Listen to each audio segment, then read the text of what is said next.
بسم اللہ الرحمن الرحیم۔ حضور صلی اللہ علیہ وسلم اور صحابہ کرام رضی اللہ عنہم کی دعا سے بینائی کا واپس آ جانا۔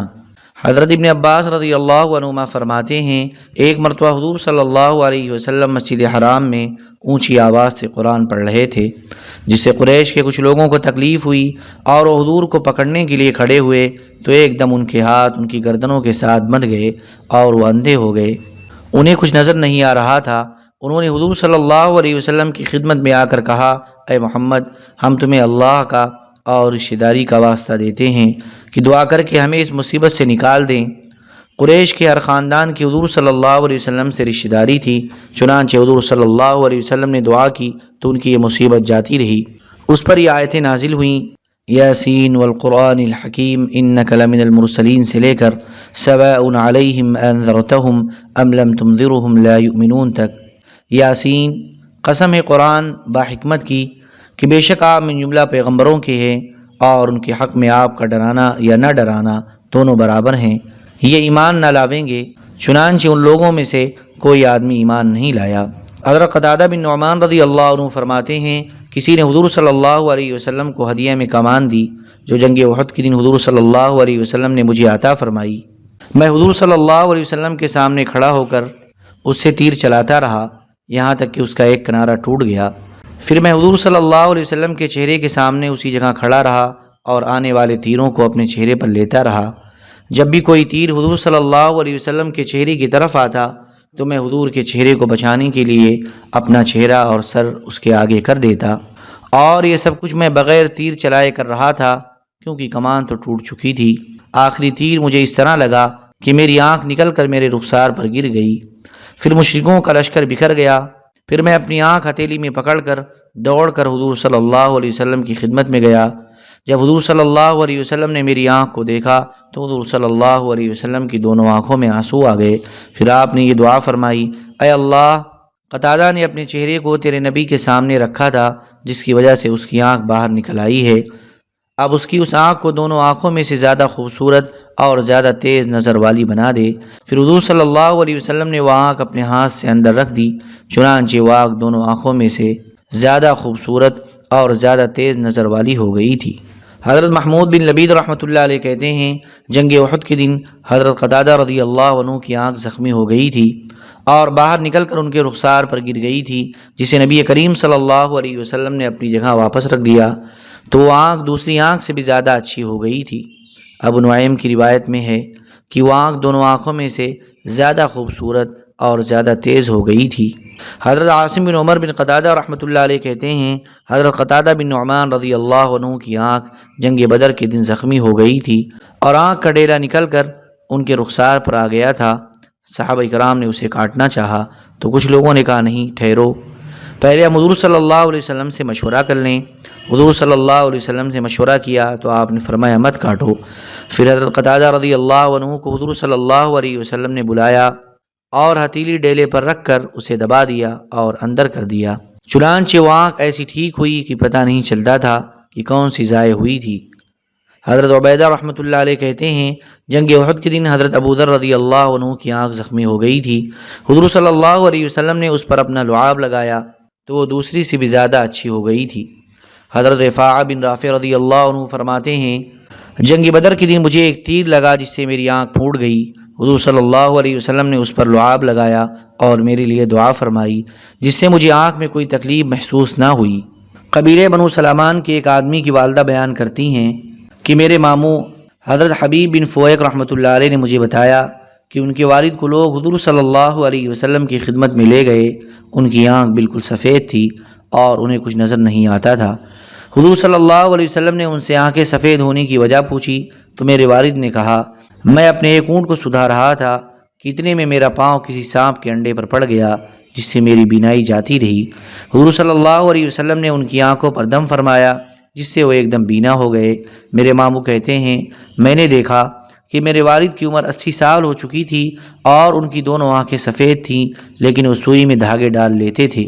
طبرانی کی روایت میں یہ ہے کہ میرے والد نے حضور صلی اللہ علیہ وسلم کو یہ بتایا کہ جب میرا پاؤں سانپ کے انڈے پر پڑا تو اس وقت میں اپنی اونٹنیوں کے تھنوں پر دودھ نکالنے کے لیے ہاتھ پھیر رہا تھا۔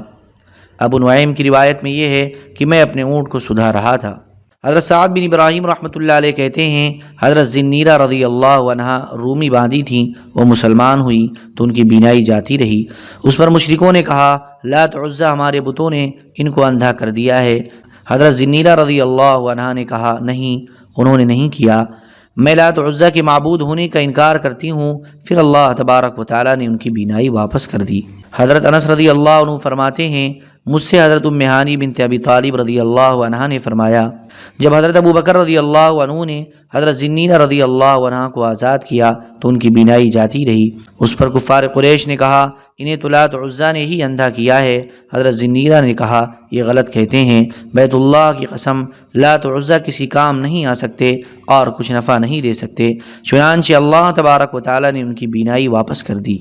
صحابہ کرام کے لا الہ الا اللہ اور اللہ اکبر کہنے سے دشمنوں کے بالا خانوں کا ہل جانا۔ حضرت ہشام بن عاص اموی رضی اللہ عنہ فرماتے ہیں دور صدیقی میں مجھے اور ایک آدمی کو روم کے بادشاہ ہرقل کے پاس اسلام کی دعوت دینے کے لیے بھیجا گیا۔ چنانچہ ہم سفر میں روانہ ہوئے اور دمشق کے غوطہ مقام پر پہنچے اور جبلہ بن احم غسانی شاہ غسان کے ہاں ٹھہرے۔ ہم نے جبلہ کے پاس جانا چاہا تو اس نے اپنا قاصد ہم سے بات کرنے کے لیے بھیجا۔ ہم نے کہا اللہ کی قسم ہم کسی قاصد سے بات نہیں کریں گے، ہمیں تو بادشاہ کے پاس بھیجا گیا ہے، اگر بادشاہ ہمیں اجازت دے تو ہم اس سے بات کریں گے ورنہ ہم اس قاصد سے بات نہیں کریں گے۔ قاصد نے واپس جا کر بادشاہ کو ساری بات بتائی، جس پر بادشاہ نے ہمیں اجازت دے دی۔ ہم اندر گئے، اس نے کہا بات کرو۔ چنانچہ میں نے اس سے بات کی اور اسے اسلام کی دعوت دی۔ اس نے کالے کپڑے پہنے ہوئے تھے۔ میں نے کہا آپ نے کالے کپڑے کیا پہن رکھے ہیں؟ اس نے کہا میں نے یہ کپڑے پہن کر قسم کھائی ہے کہ جب تک تمہیں ملک شام سے نکال نہ دوں یہ کپڑے نہیں اتاروں گا۔ ہم نے کہا تمہارے بیٹھنے کی اس جگہ کی قسم انشاءاللہ یہ جگہ بھی ہم آپ سے لے لیں گے، بلکہ شہنشاہ اعظم شاہ روم کا ملک بھی لے لیں گے۔ ہمیں یہ بات ہمارے نبی حضرت محمد صلی اللہ علیہ وسلم نے بتائی ہے۔ اس نے کہا تم وہ لوگ نہیں ہو جو ہم سے ہمارا ملک چھین لیں، بلکہ وہ تو وہ لوگ ہوں گے جو دن کو روزے رکھتے ہوں گے اور رات کو عبادت کرتے ہوں گے۔ تو بتاؤ تمہارے روزے کس طرح ہیں؟ ہم نے اس کو روزے کے بارے میں بتایا تو اس کا سارا چہرہ سیاہ ہو گیا اور اس نے کہا چلو۔ پھر اس نے ہمارے ساتھ شاہ روم کے پاس ایک قاصد بھیجا۔ چنانچہ ہم وہاں سے چلے۔ جب ہم شہر کے قریب پہنچے تو ہمارے ساتھ جو قاصد تھا اس نے ہم سے کہا آپ لوگوں کی یہ سواریاں بادشاہ کے شہر میں داخل نہیں ہو سکتیں، اگر آپ لوگ کہیں تو ہم سواری کے لیے ترکی گھوڑے اور خچر دے دیں۔ ہم نے کہا اللہ کی قسم ہم تو انہی سواریوں پر شہر میں داخل ہوں گے۔ ان لوگوں نے بادشاہ کے پاس پیغام بھیجا کہ یہ لوگ تو نہیں مان رہے ہیں۔ بادشاہ ہرقل نے انہیں حکم دیا کہ ہم لوگ اپنی سواریوں پر ہی آ جائیں۔ چنانچہ ہم تلوار لٹکائے ہوئے شہر میں داخل ہوئے اور بادشاہ کے بالا خانے تک پہنچ گئے۔ ہم نے بالا خانے کے نیچے اپنی سواریاں بٹھا دیں، وہ ہمیں دیکھ رہا تھا۔ ہم نے لا الہ الا اللہ واللہ اکبر کہا تو اللہ ہی جانتا ہے، تو بالا خانہ ہلنے لگا اور ایسے ہل رہا تھا جیسے درخت کی ٹہنی کو ہوا ہلا رہی ہو۔ ہرقل نے ہمارے پاس پیغام بھیجا کہ تم لوگوں کو اس بات کی اجازت نہیں ہے کہ تم اپنے دین کی باتیں ہمارے سامنے زور سے کہو۔ پھر اس نے پیغام بھیجا کہ اندر آ جاؤ۔ ہم اس کے پاس گئے، وہ اپنے قیمتی بچھونے پر بیٹھا ہوا تھا اور اس کے پاس روم کے تمام جنرل اور سپہ سالار بیٹھے ہوئے تھے۔ اس کی مجلس میں ہر چیز سرخ تھی، اس کے چاروں طرف سرخی تھی اور اس کے کپڑے بھی سرخ تھے۔ ہم اس کے قریب گئے تو ہنسنے لگا اور کہنے لگا اگر آپ لوگ مجھے ویسے ہی سلام کرتے جیسے آپس میں کرتے ہو تو اس میں کیا حرج تھا۔ اس کے پاس ایک آدمی تھا جو فصیح عربی بولتا تھا اور بہت باتیں کرتا تھا، جو ترجمانی کر رہا تھا۔ ہم نے کہا جس طرح ہم آپس میں سلام کرتے ہیں اس طرح آپ کو سلام کرنا ہمارے لیے جائز نہیں ہے، اور جس طرح آپ کو سلام کیا جاتا ہے اس طرح سلام کرنا ویسے جائز نہیں ہے۔ اس نے پوچھا آپ لوگ آپس میں کیسے سلام کرتے ہیں؟ ہم نے کہا السلام علیکم۔ اس نے کہا آپ لوگ اپنے بادشاہ کو کس طرح سلام کرتے ہیں؟ ہم نے کہا اسی طرح۔ اس نے کہا وہ آپ لوگوں کو جواب کیسے دیتا ہے؟ ہم نے کہا انہی الفاظ سے۔ پھر اس نے پوچھا آپ لوگوں کا سب سے بڑا کلام کیا ہے؟ ہم نے کہا لا الہ الا اللہ واللہ اکبر، اللہ جانتا ہے۔ ان کلمات کے کہتے ہی وہ بالا خانہ پھر ہلنے لگا اور بادشاہ سر اٹھا کر دیکھنے لگا۔ پھر اس نے کہا اچھا یہ ہیں وہ کلمات جن کے کہنے سے یہ بالا خانہ ہلنے لگا تھا، تو جب یہ کلمات آپ لوگ اپنے گھروں میں کہتے ہیں تو کیا وہ بھی ہلنے لگتے ہیں؟ ہم نے کہا نہیں، یہ بات تو ہم نے صرف آپ کے ہاں دیکھی ہے۔ اس نے کہا میری آرزو یہ ہے کہ آپ لوگ جب بھی یہ کلمات کہیں تو آپ لوگوں کی ہر چیز ہلنے لگ جائے، چاہے مجھے اس کے لیے اپنا آدھا ملک دینا پڑے۔ ہم نے کہا کیوں؟ اس نے کہا اس لیے کہ اگر ایسا ہو جائے تو پھر یہ نبوت کی نشانی نہ ہوگی بلکہ لوگوں کی شعبدہ بازی سے ہوگا۔ پھر اس نے بہت سے سوالات کیے جن کے ہم نے جوابات دیے۔ پھر اس نے کہا آپ لوگوں کے نماز روزے کس طرح ہوتے ہیں؟ اس کی ہم نے تفصیل بتائی۔ پھر اس نے کہا اب آپ لوگ اٹھیں اور چلے جائیں۔ پھر اس کے حکم دینے پر ہمیں بہت عمدہ مکان میں ٹھہرایا گیا اور بہت زیادہ مہمانی کا اہتمام کیا گیا۔ ہم وہاں 3 دن ٹھہرے رہے۔ پھر ایک رات اس نے ہمارے پاس پیغام بھیجا۔ ہم اس کے پاس گئے۔ اس نے کہا اپنی بات دوبارہ کہو۔ ہم نے اپنی ساری بات کہہ دی۔ پھر اس نے ایک چیز منگوائی جو بڑی چوکور پٹاری کی طرح تھی اور اس پر سونے کے پانی کا کام کیا ہوا تھا۔ اس میں چھوٹے چھوٹے خانے بنے ہوئے تھے جن کے دروازے تھے۔ اس نے تالا کھول کر ایک خانہ کھولا اور اس میں کالے رنگ کے ریشم کا ایک کپڑا نکالا۔ اسے ہم نے پھیلایا تو اس پر ایک آدمی کی سرخ رنگ کی تصویر بنی ہوئی تھی جس کی آنکھیں بڑی اور سرین موٹے تھے اور اتنی لمبی گردن میں نے کسی کی نہیں دیکھی۔ اس کی داڑھی نہیں تھی، البتہ سر کے بالوں کی 2 مینڈیاں تھیں۔ اللہ نے جتنے انسان بنائے ان میں سب سے زیادہ خوبصورت تھا۔ بادشاہ نے کہا کیا آپ لوگ اسے پہچانتے ہیں؟ ہم نے کہا نہیں۔ اس نے کہا یہ حضرت آدم علیہ السلام ہیں، ان کے بال عام لوگوں سے زیادہ تھے۔ پھر اس نے دوسرا دروازہ کھول کر کالے ریشم کا ایک کپڑا نکالا جس پر سفید تصویر بنی ہوئی تھی۔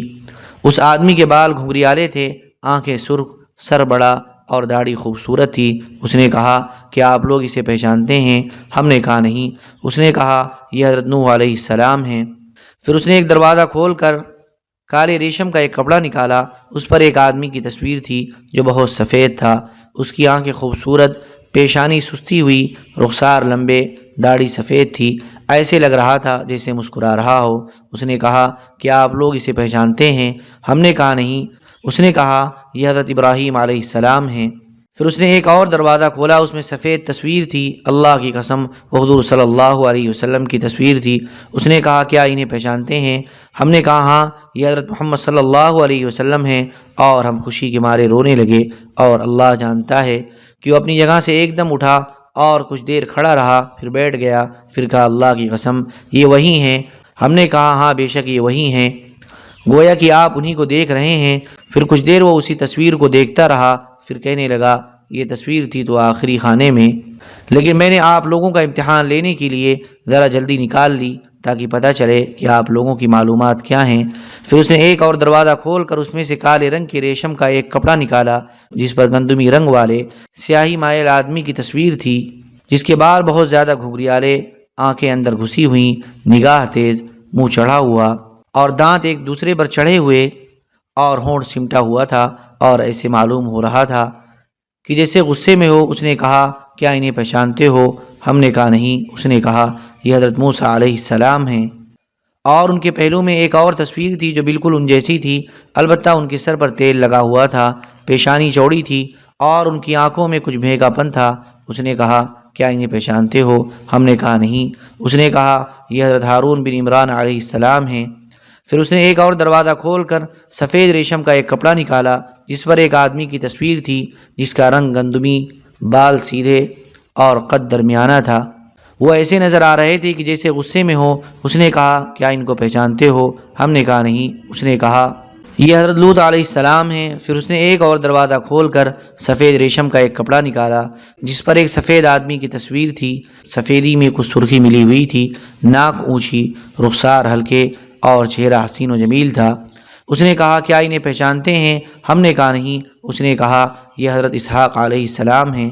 پھر ایک اور دروازہ کھول کر اس میں سے سفید ریشم کا ایک کپڑا نکالا، اس پر ایک تصویر تھی جو حضرت اسحاق علیہ السلام کے مشابہ تھی، صرف یہ فرق تھا کہ ان کے ہونٹ پر تل تھا۔ اس نے کہا کیا انہیں پہچانتے ہیں؟ ہم نے کہا نہیں۔ اس نے کہا یہ حضرت یعقوب علیہ السلام ہیں۔ پھر اس نے ایک اور دروازہ کھول کر کالے ریشم کا ایک کپڑا نکالا جس میں ایک سفید آدمی کی تصویر تھی جس کا چہرہ خوبصورت، ناک اونچی اور قد اچھا تھا، اس کے چہرے پر نور بلند ہو رہا تھا، اس کے چہرے سے خشوع معلوم ہو رہا تھا اور اس کا رنگ مائل بسرخی تھا۔ اس نے کہا کہ آپ لوگ انہیں پہچانتے ہیں؟ ہم نے کہا نہیں۔ اس نے کہا یہ تمہارے نبی صلی اللہ علیہ وسلم کے دادا حضرت اسماعیل علیہ السلام ہیں۔ پھر اس نے ایک اور دروازہ کھول کر سفید ریشم کا ایک کپڑا نکالا جس میں حضرت آدم علیہ السلام جیسی تصویر تھی اور ان کا چہرہ سورج کی طرح چمک رہا تھا۔ اس نے کہا کہ آپ انہیں پہچانتے ہیں؟ ہم نے کہا نہیں۔ اس نے کہا یہ حضرت یوسف علیہ السلام ہیں۔ پھر اس نے ایک اور دروازہ کھول کر سفید ریشم کا ایک کپڑا نکالا جس میں سرخ رنگ کے آدمی کی تصویر تھی، جس کی پنڈلیاں پتلی، آنکھیں چھوٹی اور کمزور، پیٹ بڑا اور قد درمیانہ تھا، تلوار بھی گلے میں لٹکائی ہوئی تھی۔ اس نے پوچھا کیا انہیں پہچانتے ہیں؟ ہم نے کہا نہیں۔ اس نے کہا یہ حضرت داؤد علیہ السلام ہیں۔ پھر اس نے ایک اور دروازہ کھول کر اس میں سے سفید ریشم کا ایک کپڑا نکالا جس میں ایک آدمی کی تصویر تھی، جس کے سرین بڑے، پاؤں لمبے تھے اور وہ ایک گھوڑے پر سوار تھا۔ اس نے کہا کیا آپ انہیں پہچانتے ہیں؟ ہم نے کہا نہیں۔ اس نے کہا یہ سلیمان بن داؤد علیہ السلام ہیں۔ پھر اس نے ایک اور دروازہ کھول کر اس میں سے کالے ریشم کا ایک کپڑا نکالا جس میں سفید تصویر تھی، وہ بالکل جوان تھے، داڑھی بے انتہا کالی اور بال بہت زیادہ، آنکھیں اور چہرہ بہت خوبصورت تھا۔ اس نے کہا کیا انہیں پہچانتے ہیں؟ ہم نے کہا نہیں۔ اس نے کہا یہ حضرت عیسیٰ علیہ السلام ہیں۔ ہم نے پوچھا آپ کو یہ تصویریں کہاں سے ملی ہیں؟ کیونکہ ہمیں یقین ہے کہ انبیاء علیہ السلام کو جو شکل و صورت عطا فرمائی گئی تھی یہ اس کے مطابق ہیں، اس لیے کہ ہم نے اپنے نبی پاک صلی اللہ علیہ وسلم کی تصویر ان کی شکل و صورت کے مطابق بنی ہوئی دیکھی ہے۔ اس نے کہا حضرت آدم علیہ السلام نے اپنے رب سے یہ سوال کیا تھا کہ میری اولاد میں سے جتنے نبی ہوں گے وہ مجھے دکھا دیں۔ اس پر اللہ تبارک و تعالیٰ نے انبیاء علیہ السلام کی تصویریں حضرت آدم پر اتاری تھی، اور سورج ڈوبنے کی جگہ کے پاس جو حضرت آدم علیہ السلام کا خزانہ تھا اس میں یہ تصویریں رکھی ہوئی تھیں، جن کو وہاں سے نکال کر ذوالقرنین نے حضرت دانیال علیہ السلام کو دی تھی۔ پھر ہرقل نے کہا غور سے سنیں، اللہ کی قسم اس کے لیے میں دل سے تیار ہوں کہ میں اپنے ملک کو چھوڑ دوں اور آپ لوگوں میں جو اپنے غلاموں کے ساتھ سب سے برا سلوک کرتا ہو میں اس کا مرتے دم تک کے لیے غلام بن جاؤں، لیکن اسلام میں داخل ہونے کے لیے تیار نہیں۔ پھر اس نے بہت عمدے تحفے دے کر ہمیں رخصت کیا۔ جب ہم حضرت ابوبکر صدیق رضی اللہ عنہ کے پاس پہنچے تو ہم نے ان کو ساری کارگزاری سنائی۔ ہرقل نے ہمیں جو کچھ دکھایا، جو کچھ کہا اور جو تحفے دیے وہ سب ہم نے ان کو بتا دیے۔ یہ سن کر حضرت ابوبکر رضی اللہ عنہ رو پڑے اور فرمایا یہ بیچارہ ہرقل مسکین ہے، اگر اللہ کا اس کے ساتھ بھلائی کا ارادہ ہوتا تو یہ بھلائی کا کام کر لیتا، یعنی اسلام میں داخل ہو جاتا۔ اور حضرت ابوبکر رضی اللہ عنہ نے یہ بھی فرمایا کہ حضور صلی اللہ علیہ وسلم نے ہمیں بتایا تھا کہ یہود و نصارہ کی کتابوں میں حضرت محمد صلی اللہ علیہ وسلم کے حلیہ مبارک اور صفات وغیرہ کا ذکر موجود ہے۔ حضرت ہشام بن عاص کی حدیث میں تو ان تصویروں میں حضرت ابوبکر رضی اللہ عنہ کی تصویر کا ذکر نہیں ہے، لیکن بیہقی نے حضرت جبیر بن مطعم رضی اللہ عنہ سے یہی حدیث روایت کی ہے۔